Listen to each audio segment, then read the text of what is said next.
India has a deadly secret. It isn't hard to find. Walk down any street, as I did throughout India, and you notice something startling. In every direction you see men and very few women. There is even a place known as the Village of No Women. It has one of the lowest sex ratios on Earth. Now look closely at the faces of these girls. They are the lucky ones. They're alive. I came to India because I heard that 1 million of their sisters are systematically killed every year because of a gender preference for boys. The numbers are staggering. 50,000 female fetuses are aborted every month. Since 1980, an estimated 40 million girls are missing through sex-selective abortion, neglect, or murder.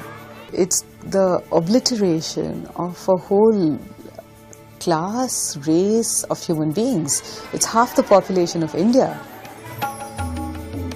Whether eliminated in the womb or tossed out in the trash, they call it gendercide. We put very little value to girls and to women. So they're always in danger from birth to death.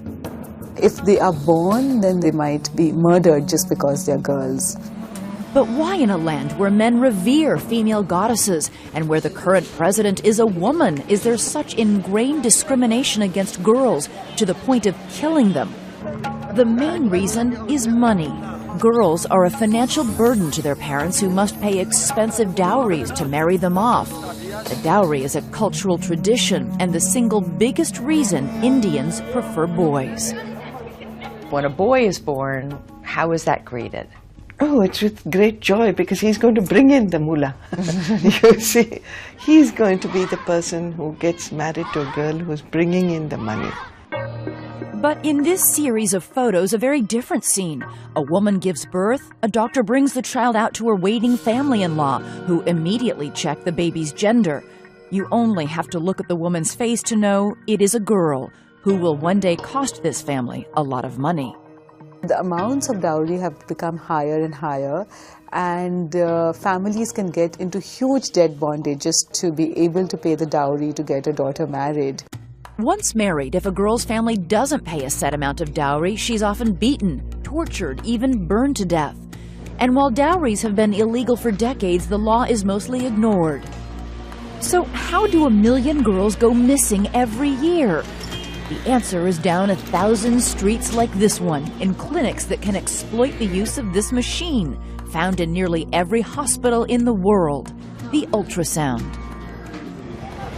Finding out the gender of your baby before he or she is born is a booming business everywhere in India. In this small town, just on this stretch of the street, there are 10 ultrasound clinics. 10 places where a woman can find out whether she's having a baby boy or a baby girl, and it's illegal. In India, it is a crime to use an ultrasound to determine the sex of your child. It is also illegal to perform an abortion based on gender. Every ultrasound clinic is required to post the law. It is rarely enforced. People walk in the open in broad daylight. Doctors are performing the sonograms in broad daylight. So it's not even like underground, it's overground, accepted, but not talked about. Many assume Indian gendercide is a crime of the poor and ignorant. It is not. With their higher dowries and easy access to ultrasound machines, it is the rich and educated who, at an alarming rate, use sex selection abortions to weed out potential daughters. Census figures show the problem is getting worse among the wealthiest families. In some areas of India, there are only 300 girls for every 1,000 boys. It is just that the more educated and sophisticated we become, the more educated and sophisticated our ways of getting the girl eliminated becomes. Dr. Meetu Khurana is a 34-year-old pediatrician and mother of 5-year-old twin girls. Isn't anybody thinking ahead that if you have all these boys being born, eventually when all those boys grow up to be men, they're not going to have... The issue is everybody agrees there have to be females, but nobody wants it in their own house. Even her husband, also a doctor and part of the privileged class, even he and his family demanded that she give him a son. My husband, he hates me. He wants to remarry because he wants to have sons, which I have not given him. So according to him, I was a useless wife. He wanted to throw me out. It was in the 6th week of pregnancy when I came to know that I'm carrying twins. Then the pressure started for sex determination test. So what did they say to you? That they wanted to know whether girls or boys, and that they can't afford 2 daughters. So if there are 2 daughters, I should abort them. When she refused to have an illegal sex determination test, she says her husband's family fed her a cake with eggs, knowing she was allergic. She was rushed to the hospital where she says her husband and mother-in-law persuaded doctors to do an illegal ultrasound to find out the sex of the babies.